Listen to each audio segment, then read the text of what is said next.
Memory is not infallible. And the only being that has a perfect memory is God. And for somebody to say that my memory is perfect is essentially to say that I'm God. Now, unless you were to make that claim, you cannot say that my memory is perfect or any other human being. The Qur'an, and I've got to say, and Muhammad is no exception. And the Qur'an itself speaks about Muhammad forgetting verses of the Qur'an on more than one instance. Surah 87, ayat 6 and 7. We will make you recite, O Muhammad, and you will not forget. Oh, there's a big word that follows that, except what Allah should will. Again, we do not abrogate a verse or cause it to be forgotten except that we bring forth one better than or similar to it. Okay, I'm a pastor. Every Sunday I go in the pulpit, I preach. I take my Bible and I read it and I explain it and I interpret it, I expound it to people. And sometimes I will simply try to quote a verse off the top of my head. And then once in a while, I'll just draw a blank. Just draw a blank. And you think, well, man, you'd think I'd be able, in the middle of a message in church and our worship, you'd be able to get it right. But sometimes it doesn't work that way. And I've got to just say, well, God evidently did not want me to get it right that day. God's perfect. His will's always done. And so that's essentially saying here, well, Allah might choose to allow Muhammad to forget something. That would apply to me or you or anybody. God might allow any of us to forget a verse, and God might allow Muhammad, because he's human, to forget a verse. And so this is acknowledged. However else you want, whatever spin you want to put on this, saying, well, it was God's will or something. Well, the point is, regardless of whether it's God's will, the fact is it's saying that there are instances when Muhammad does forget, and not just in general, but specifically items of the Qur'an. The Hadith also speaks about Muhammad's memory. Sahih Muslim, Aisha reported that the Apostle of Allah listened to the recitation in the Qur'an, or of the Qur'an, by a man in the masjid. Thereupon he said, may Allah have mercy upon him. He reminded me of the verse which I had been made to forget. Back up and kind of look at that. Muhammad goes to the church one day, goes to the mosque one day, and he goes away happy and excited, and he's patting a guy on the back, saying, and maybe even hugging him, thank you, thank you, thank you. What's he so excited about? What is he thanking him for? He said, well, I forgot a verse, and you reminded me of it. You reminded me. Again, narrated by Abdullah. This is Sahih Bukhari. Narrated by Abdullah. The Prophet prayed, and when he turned his head to us, his face to us, he said, if there had been anything changed in the prayer, surely I would have informed you. If there had been, I would have informed you, but I am a human being like you and liable to forget like you, so if I forget, remind me. He's saying, look, memory is only perfect with God. Only God has an infallible memory. I'm not God. I'm human. Humans have fallible memories. My memory is fallible. And, I might even forget a verse of the Quran. If I do, remind me. Okay? This is important. Similar things, by the way, are said of Muhammad's companions, Again, that their memory, again, these people that have memorized the Quran, we're going to as these sources. And so the point here I'm making is that the confidence that Muslims have, that they have in memory as a means of preserving the Quran's integrity is unwarranted. They've overstated, they've overplayed their hand at that point.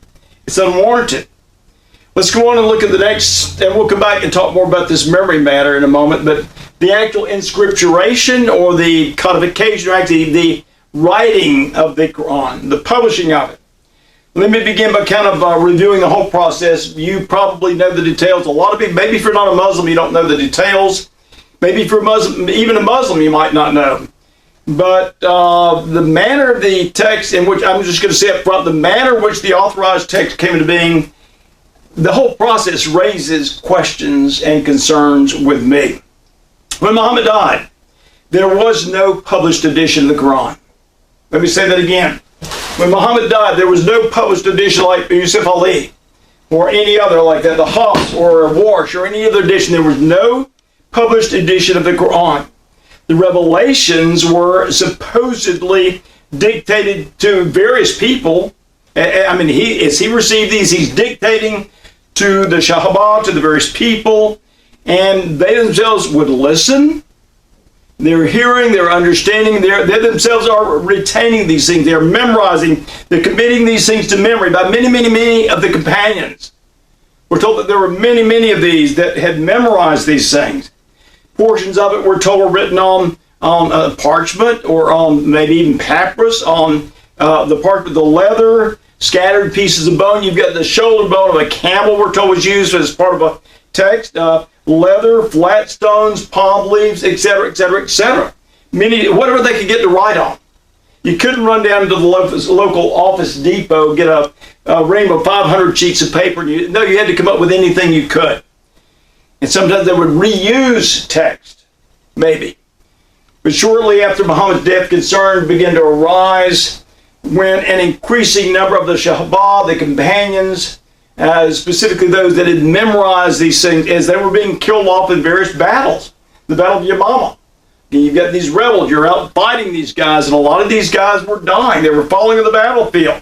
And out of fear that this would be lost, Abu Bakr, and I think maybe Omar probably went to him, but he decided to publish the book in a single volume so that it could be preserved.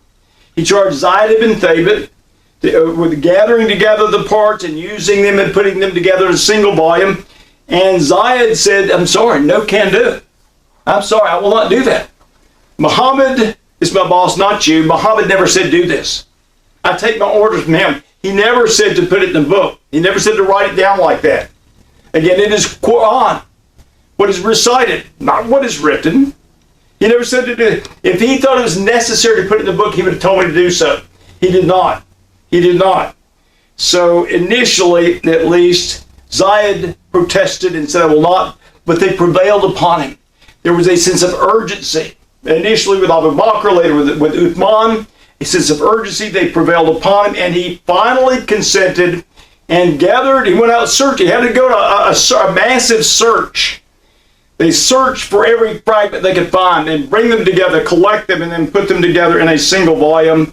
The manuscript was produced. It remained with Abu Bakr. I think with maybe Umar as well, but eventually went to Hafsa, Umar's daughter, one of the widows of Muhammad, and she kept it under her bed. And in time, things progressed during the caliphate of Uthman. We can kind of fast forward from Abu Bakr to Uthman.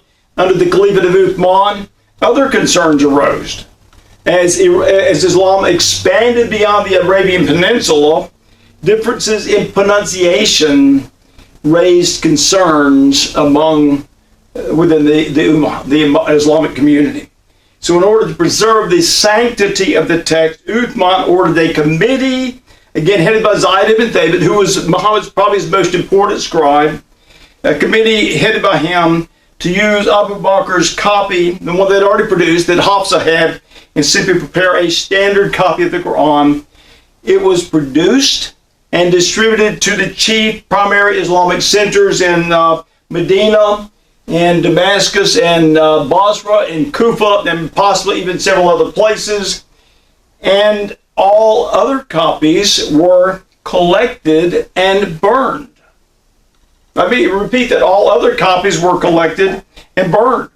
All to the protest of some of the most prominent leaders in the Islamic community, two of which initially refused to comply.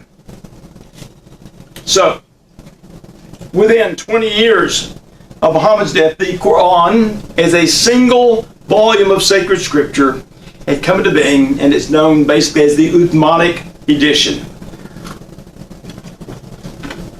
Several questions come to my mind. Number one, if in fact memory is sufficient, then why even bother to write it down? If what we're hearing, and there's an obsession. I mentioned the Jews had sort of a similar obsession, but within the Islamic community there is an obsession with the Arab memory. There is virtually an obsession. And even with the death of some of the most important leaders within the community there, we're told that there were many, and I'm going back to articles and debates and so forth, many people that had memorized the Qur'an in its entirety. Their collective memory should have been a sufficient means of preservation. That would be my contention. Again, the word Qur'an, not what is written, but what is memorized and recited and orally presented. Adnan Rashid, I mentioned a moment ago, him, very capable presenter and debater. And if I was a Muslim, I would like him to represent me. He's very capable. He makes the point, again, simply, we don't need any of the manuscripts. If we lost all the manuscripts in the world, we still have our oral transmission, which is very powerful and cannot be doubted. In other words, what we've got is up here. That's all we need. Don't even need the other stuff. Don't even read the text. Another Muslim defender of the faith is, I think, Indian or Pakistani, whose name I cannot pronounce. It's Syed something. But he states, and I'm quoting him, the companions of the Prophet Muhammad played a crucial role in preserving the Quran through memorization. The number of Sahaba who memorized the Quran was vast and unparalleled. The superiority, he goes on to say, the superiority of memorization as a means of preserving the Quran is acknowledged even by non-Muslim scholars. And he cites some A.T. Welch as an example who, as he puts it, testified to the significance of this oral tradition. And in quoting this man, he says, the revelations were memorized by some of Muhammad's followers during his lifetime. And notice this, and the oral tradition that was thus established has had a continuous history ever since, and in some ways independent of and superior to the written Quran. In other words, this man is saying, what I've got up here is better than what I have here. What I've retained in my mind, what I've memorized, what Muslims have memorized, is actually superior to the written text. And that superiority is hinted at by other authors. One other author, for example, it says, and by the way, this comes from a little pamphlet. You can get this at any mosque, The Origin of the Quran. And in this article, in this pamphlet, it states the use of memorization in oral transmission through the generations has, from the beginning, mitigated somewhat the worst perils of relying solely on written records. Again, what we've memorized has mitigated somewhat the worst perils of relying solely on written records. He's saying that written records are the problem. There's a problem with what you put in writing. There's a danger there. They're somewhat vulnerable, maybe. There are certain perils, dangers, maybe of some sort of corruption. And what he's saying effectively is that you've got two things. You've got what's up here in your head. You've got what's written. Now, one of these can provide a corrective to the other. And I'm going to say that any sane and sober person is going to say that what I've got in print should act as the safeguard for what I have up here in my head. Again, we cited Muhammad a minute ago who said, I'm human. Humans forget, so if I forget, correct me. Again, my mind, my memory is fallible. Sometimes I can forget. I get up by the end of the day, I can forget what I did that morning. Forget phone numbers. Memory is fallible. And so if any sober or sane person is going to say that what I have in print is going to be the corrective and the safeguard of what I have in memory. But this guy has inverted that. He's reversed it and says, no, what we have in our memories provides the safeguard for what we have written down. Zayed's reaction to Abu Bakr when he said, come, we want you to publish this, in his initial refusal, reinforces this point, in my opinion. It reinforces this. In other words, Zayed said, Muhammad never commanded to do this. If he thought that it was necessary to put this in print and collect it in a single volume, he would have said so, but he did not. To me, I'm taking that to say essentially, he just did not think it was necessary. So that's my first point is, again, if in fact memory is all it's cracked up to be, then why even bother to put it in writing? The second concern, very simply, is that the circumstances that occasion the publication of a single volume of the Quran do not seem to warrant committing it to writing. The occasion, in other words, first of all, I'm saying, and follow the progression of my thinking here, first of all, it really is not necessary to put it in writing. There needs to be a really good, compelling reason if we're going to put it in writing and publish it as a single volume. Okay, now what reasons are? Well, there are reasons given, but I just don't find them compelling. I don't find them compelling. I don't think that they warrant actually going through all the rigmarole of actually publishing it as a single volume. When I developed this thought, again, let me just go back and say there was a sense of urgency. When Abu Bakr went to Zayd ibn Thabit, when Uthman went to Zayd ibn Thabit, there was a sense of urgency. We've got to do this. We've got to do this. There are problems again with Abu Bakr. The danger was people dying. We're going to lose it with Uthman as the faith expanded beyond the Arabian Peninsula. And I don't think David actually completed developing that thought a moment ago, but as it began to spread beyond the Arabian Peninsula, there were concerns of different pronunciations, different dialects, and so forth. So maybe just confusion about what it actually says. But there's this sense of urgency. We've got to do this. And even though Zayd initially said no, they prevailed upon him with a sense of urgency. But notice the motive that was explicitly cited as they appealed to him. Again, going back to Sahih Bukhari, the Imam Bukhari, Hudhafa ibn al-Yaman came to Uthman at the time when the people of Sham and the people of Iraq were waging war to conquer Armenia and Azerbaijan. Hudhafa was concerned with their differences in recitation of the Quran. Again, that there probably get people as we expand beyond the Arabian Peninsula, or maybe even within the Arabian Peninsula, you get different dialects of Arabic and that kind of thing, and there are differences in the recitation. So he said to Uthman, O chief of believers, save this nation before they differ about the book as the Jews and Christians did before. Save this nation. Why? What's the danger? Before they differ about the book as the Jews and Christians did before. Remember, again, what we said a moment ago, that Muslim scholars make a distinction between the Qur'an on the one hand and the Christian scriptures on the other. The one being protected from corruption, but the other not. This book is infallible. This book is not. This book will be protected. This will not.